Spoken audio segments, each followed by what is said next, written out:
Hello everyone, welcome to the Election Future. Today we will evaluate the most risky places for you. I will be taking a look at the 2024 electoral map based on the latest poll from all 15 states to see who is the favorite to win the election in November. Harris is in a strong position in the battleground states. For example, Wisconsin shows her with a 64% chance of victory, Michigan at 61%, and Pennsylvania at 56%. When looking at other states, Nevada has Harris at 55 to 45, and Arizona is tied with Donald Trump at 50 to 50. Georgia has Harris narrowly ahead at 51 to 49, and North Carolina, a state Democrats highly covet, shows her tied with Trump. The overall electoral map and the math look strong for Democrats, especially as their advantage has begun to increase. If this trend continues, the map could look something like this. Even without including Arizona, which Biden won in 2020, if you add Georgia and Arizona, Democrats are at 292 electoral votes, well above the 270 needed to win. Even if Georgia is lost, Democrats still have 276 electoral votes. Currently, Democrats aren't in a losing position nationally according to the latest 538 forecast. For instance, before the recent debate, Trump wasn't a clear favorite, but still had the upper hand. Harris's numbers have improved since, with her at 51%, a significant shift since the start of the debate season, when Trump held a 59% chance of victory. Trump maintained an advantage until recently, with a 54% chance compared to Harris's 46%. Harris's performance in Georgia post-debate has been crucial, as there hasn't been a nationwide shift in support. However, voters in swing states have started to change their minds, influenced by her debate performance. National numbers also impact down-ballot races, so if Harris wins the national popular vote by 9 points, she's likely winning Georgia and other states. If her margin is just 1 point, she could lose Georgia and similar states. Harris's positive national impact has trickled down to swing states, where her standing has improved. For example, Arizona is now 50-50, as is North Carolina, where Trump once had the advantage. Harris's current 60-40 advantage puts her in a favorable position to win many battleground states if she plays her cards right. This election feels similar to 2012 in terms of its tight polling, but we might see delays in results as in 2020. The good news for Harris is that she's gained momentum from the debate, unlike Trump, who has chosen to skip future debates. The media and Democrats have used this to portray Trump as fearful, attempting to lure him back into debating, though it remains uncertain if he will participate again. Without the debate stage, Trump loses a key platform to speak directly to voters, leaving campaigning and rallies as his primary means of engagement until Election Day. This election is fast-paced and critical, and any advantage Harris gains could significantly impact the final outcome. Despite some right-wing media dismissing the debate's impact, the data shows it has positively affected Harris's standing. Harris raised $47 million post-debate, illustrating the election's increasing financial stakes. As both candidates continue to pour millions into their campaigns, the 2024 race remains one of the most expensive in history, with billions projected to be spent. The race between Harris and Trump in Georgia is neck and neck, with poll results shifting almost daily. Georgia is once again living up to its reputation as a hotly contested battleground state in the 2024 presidential election. Today, we're going to break down the 8 most recent polls revealing just how close this race is and what it could mean for the final outcome. With its 16 electoral votes, Georgia has become one of the most sought-after states in recent elections, especially after its historic shift in 2020, when it flipped blue for the first time in decades. Both campaigns are leaving nothing to chance in 2024. Georgia's political landscape is diverse and complex, with a mix of urban, suburban, and rural voters, making every vote count. Harris is focusing on mobilizing urban voters in cities like Atlanta and Savannah, emphasizing healthcare reform, voting rights, and climate action. Trump, on the other hand, has a strong grip on rural areas and appeals to voters concerned with economic recovery, law and order, and border security. Both candidates are pouring resources into the state, understanding that Georgia could be pivotal in the final electoral count. Now let's dive into the 8 latest polls conducted in Georgia. Before we begin, please subscribe to our channel to get the latest poll updates immediately. Thank you.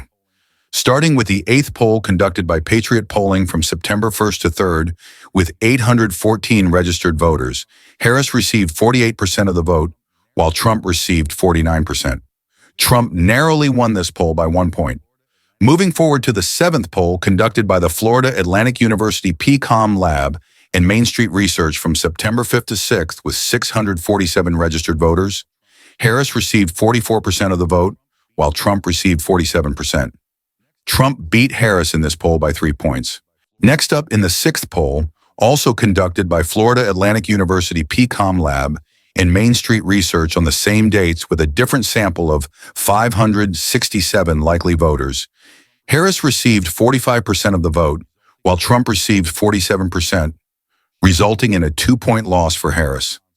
Shifting to the 5th poll conducted by Morning Consult from August 30th to September 8th with 1,045 likely voters, both Harris and Trump received 48%, resulting in an exact tie. In the 4th poll conducted by Quinnipiac University from September 4th to 8th with 969 likely voters, Harris received 45% of the vote while Trump received 49%, giving Trump a 4-point lead. Moving to the 3rd poll, also conducted by Quinnipiac University on the same dates with 969 different likely voters, Harris received 46% of the vote while Trump received 49%, with Trump leading by 3 points. Next, in the 2nd poll conducted by Redfield and Wilton, strategies from September 6th to 9th, with 562 likely voters, Harris received 47% of the vote, while Trump received 49%, showing another narrow 2-point loss for Harris.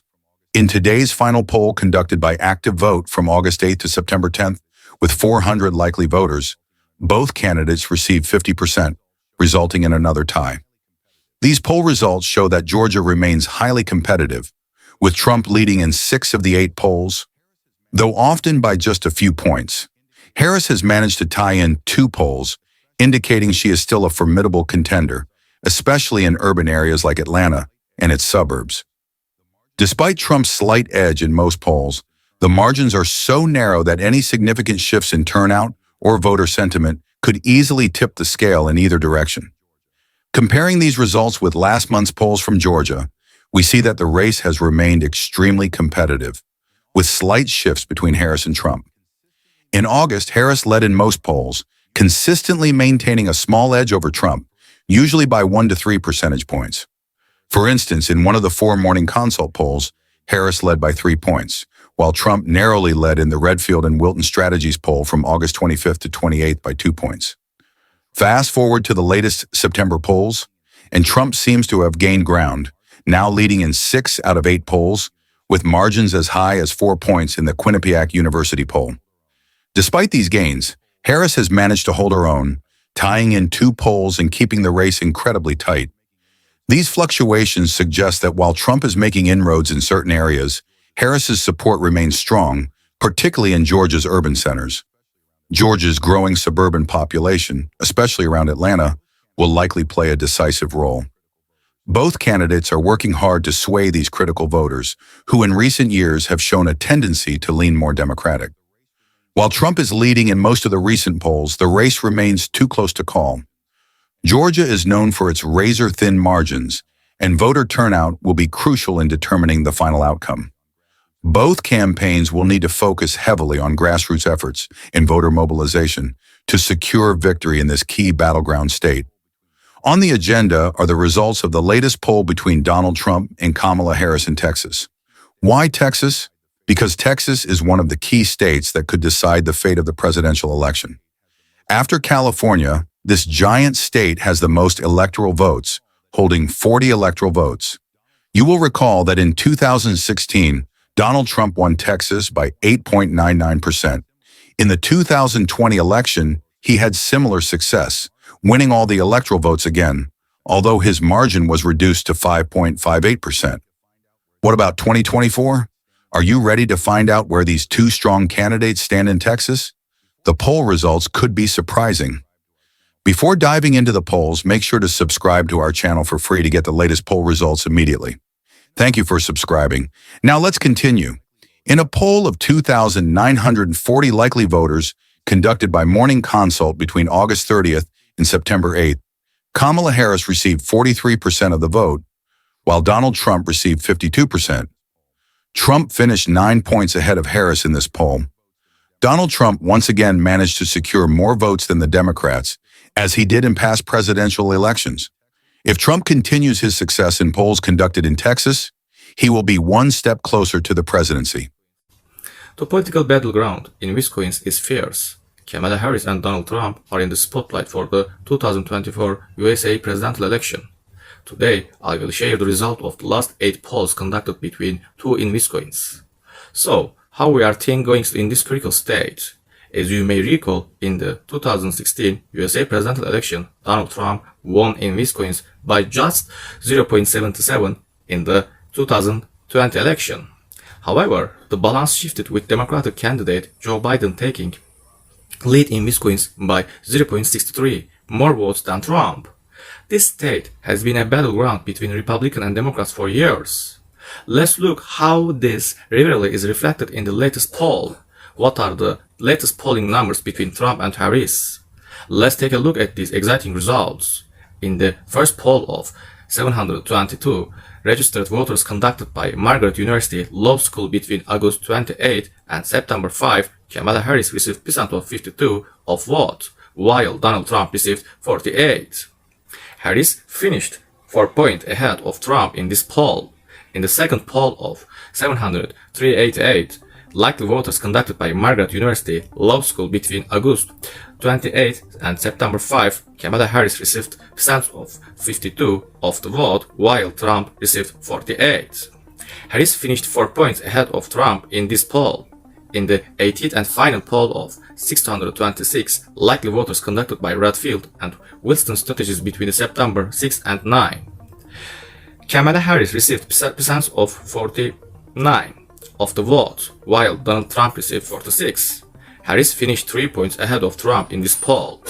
Kamala Harris has won the most votes in the 7 out of the 8 most recent poll in Wisconsin, an extremely significant achievement.